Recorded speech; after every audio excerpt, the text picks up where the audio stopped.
Hello friends, आज हम करेंगे इशू ऑफ शेयर से सेकंड थ्योरी का टॉपिक है कि प्रेफरेंस शेयर्स और इक्विटी शेयर्स के बीच में क्या डिफरेंस होता है। प्रेफरेंस शेयर और इक्विटी शेयर्स के डिफरेंस को जानने से पहले हमें पता होना चाहिए कि शेयर्स क्या होते हैं। शेयर्स क्या होते हैं?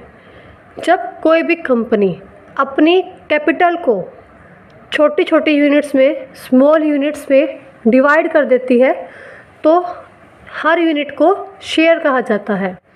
जब कोई कंपनी अपनी पूरी कैपिटल को, कंपनी की पूरी कैपिटल को स्मॉल यूनिट्स में डिवाइड कर देती है तो हर यूनिट को शेयर कहा जाता है।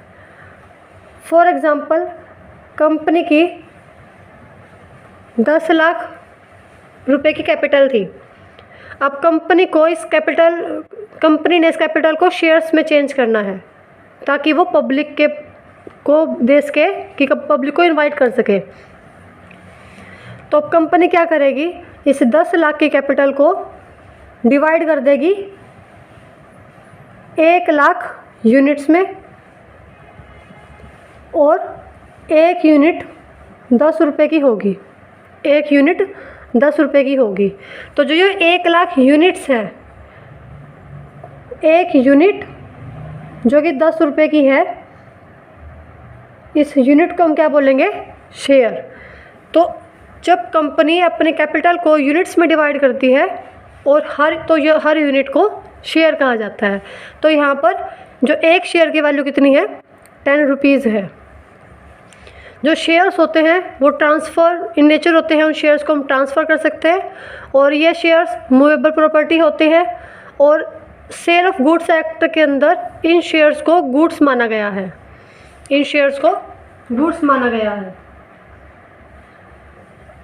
शेयर्स दो तरह के होते हैं, प्रेफरेंस शेयर्स और इक्विटी शेयर्स। आपको इन दोनों के डिफरेंस से दोनों का मीनिंग समझ में आ जाएगा कि प्रेफरेंस शेयर्स क्या होते हैं और इक्विटी शेयर्स क्या होते हैं। फर्स्ट है प्रेफरेंस शेयर। अब है कि कौन से शेयर को रेट ऑफ डिविडेंड किस हिसाब से मिलता है, मतलब कि किस शेयर को किस हिसाब से डिविडेंड मिलता है। तो जो प्रेफरेंस शेयर्स होते हैं उनकी फ़िक्स रेट होती है, फ़िक्स रेट ऑफ डिविडेंड मिलता है प्रेफरेंस शेयर्स को। जैसे कि जब भी वो अप्लाई करेंगे शेयर होल्डर, तो उनकी एक रेट फिक्स कर देती है कंपनी कि आपको 10% के रेट से या 15%, जो भी कंपनी फिक्स करती है, तो उसी रेट से प्रेफरेंस शेयर्स को डिविडेंड मिलता है एवरी ईयर। उसके बाद है इक्विटी शेयर्स। इक्विटी शेयर्स को कैसे मिलता है? तो इक्विटी शेयर्स के केस में जो ये रेट ऑफ डिविडेंड है वो फिक्स नहीं होता, not fix the rate of dividend. Equity shares के केस में रेट ऑफ डिविडेंड फिक्स नहीं होता। जो इक्विटी शेयर्स होते हैं वो एक तरह के ओनर होते हैं कंपनी के, मतलब कि अगर उनको कंपनी को प्रॉफिट होगा तो इक्विटी शेयर होल्डर्स को डिविडेंड मिल जाएगा, पर अगर कंपनी को इनकेस प्रॉफिट नहीं होता है या लॉस होता है तो इक्विटी शेयर्स को डिविडेंड नहीं मिलेगा, पर प्रेफरेंस शेयर्स को डिविडेंड मिलेगा ही मिलेगा। नेक्स्ट है एरर ऑफ डिविडेंड, कि किस शेयर होल्डर को अपना जो डिविडेंड का एरर रहता है वो मिलेगा। तो प्रेफरेंस शेयर्स को तो एरर मिलेगा, रिसीव एरर ऑफ डिविडेंड। अगर कोई डिविडेंड का एरर रह जाता है प्रेफरेंस शेयर होल्डर का, तो प्रेफरेंस शेयर्स को तो मिलेगा, पर इक्विटी शेयर होल्डर के केस में वो रिसीव नहीं कर सकते एरर ऑफ डिविडेंड। तो यहाँ अभी तक हमने देखा कि प्रेफरेंस शेयर होल्डर्स का जो डिविडेंड का रेट है वो फिक्स होता है, फिक्स रेट से ही वो अपना डिविडेंड लेते हैं। अगर उनका कोई एरर रह जाता है तो वो उसको रिसीव कर सकते हैं।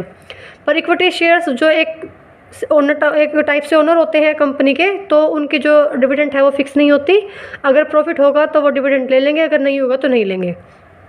और इन केस अगर कई बार क्या होता है कि प्रॉफिट बहुत ज़्यादा हो जाता है, तो उनकी रेट तो फिक्स है नहीं इक्विटी शेयर होल्डर्स की, तो वो ज़्यादा डिविडेंड भी लेते हैं, पर प्रेफरेंस शेयर होल्डर को तो नहीं मिलेगा, चाहे प्रॉफिट कम हो चाहे ज़्यादा हो। आगे है प्रेफरेंस शेयर होल्डर को कि preferential right as to the payment of capital, कि किसको, अगर कंपनी वाइंडिंग अप हो जाती है, कंपनी अगर बंद हो जाती है, तो किसको राइट है पहले पेमेंट लेने का, कैपिटल लेने का। मतलब कि प्रेफरेंस शेयर होल्डर को पहले कैपिटल की पेमेंट मिलेगा, इक्विटी शेयर होल्डर को। तो यहाँ पर प्रेफरेंस शेयर होल्डर को है, प्रेफरेंस है कि वो अपने कैपिटल ले सकते हैं। सबसे पहले उन्हीं को कैपिटल दी जाएगी, प्रेफरेंस शेयर होल्डर को। Preference to the payment of capital. Preference share holder को राइट है सबसे पहले कि उन्हीं को पेमेंट मिलेगी कैपिटल की, और इक्विटी शेयर होल्डर को पेमेंट मिलेगी after paying capital to preference share holder. जब प्रेफरेंस शेयर होल्डर को उनकी कैपिटल पे कर दी जाएगी तो उसके बाद जितना भी पैसा बचेगा, जैसे भी बचेगा, उस हिसाब से इक्विटी शेयर होल्डर को पेमेंट की जाएगी।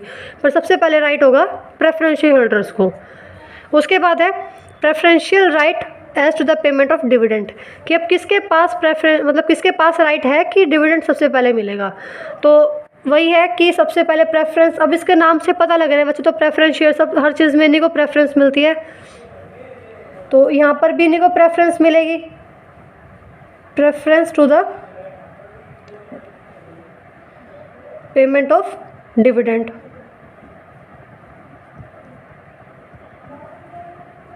और इक्विटी शेयर होल्डर के केस में वही आएगा कि इनको पेमेंट डिविडेंड मिलेगा, पर तब मिलेगा जब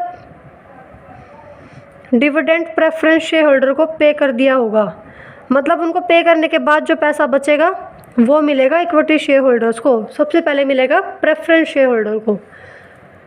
तो प्रेफरेंस शेयर होल्डर के पास सबसे पहला राइट होगा कि वो अपनी कैपिटल रिसीव करे, मतलब कैपिटल की पेमेंट ले, और उनके पास सबसे पहला राइट होगा कि वो डिविडेंड की पेमेंट ले। और इक्विटी शेयर होल्डर को पैसा तब मिलेगा जब प्रेफरेंस शेयर होल्डर को पेमेंट कर दी गई होगी। उसके बाद है वोटिंग राइट, कि किस शेयर होल्डर को वोटिंग राइट है, मतलब कौन सी शेयर होल्डर के पास वोटिंग का राइट है मीटिंग के अंदर, कंपनी की मीटिंग के अंदर। तो वोटिंग राइट किसके पास है, प्रेफरेंस शेयर होल्डर्स के पास वोटिंग राइट नहीं है, और इक्विटी शेयर होल्डर्स के पास वोटिंग राइट है। इक्विटी शेयर होल्डर्स होते हैं वो एक तरह से ओनर होते हैं, तो उनके पास पूरा राइट है कि वो कंपनी की जितनी भी मीटिंग होगी उसमें वो अपने उसको डिसीजन को रख सके, अपनी बात को रख सके, उनके पास वोटिंग का पूरा राइट है। पर प्रेफरेंस शेयर होल्डर्स के पास उनको सिर्फ इससे मतलब होता है कि हमारा डिविडेंड फिक्स रेट से मिल रहा है कि नहीं मिल रहा, बाकी उनको ऐसा कोई वोटिंग राइट नहीं मिलता। नेक्स्ट है right to participate in management, कि किस शेयर होल्डर्स के पास मैनेजमेंट पार्टिसिपेट करने का राइट होता है। तो प्रेफरेंस शेयर होल्डर्स के पास नहीं होता ऐसा राइट मैनेजमेंट में पार्टिसिपेट करने का, और इक्विटी शेयर होल्डर्स के पास मैनेजमेंट में पार्टिसिपेट करने का राइट होता है। क्योंकि इक्विटी शेयर होल्डर ओनर होते हैं तो उनके पास मैनेजमेंट में भी वो पार्टिसिपेट कर सकते हैं, पर प्रेफरेंस शेयर होल्डर्स नहीं कर सकते। तो ये था प्रेफरेंस शेयर होल्डर्स और इक्विटी शेयर होल्डर के बीच में डिफरेंस, और शेयर्स क्या होते हैं वो भी हमने डिस्कस किया। तो अगर आपको हमारी वीडियो पसंद आ रही है तो लाइक करें, अगर नहीं आ रही है तो डिसलाइक करें, और हमें बताएं कि हम कहाँ कमी है ताकि हम इम्प्रूव कर सकें।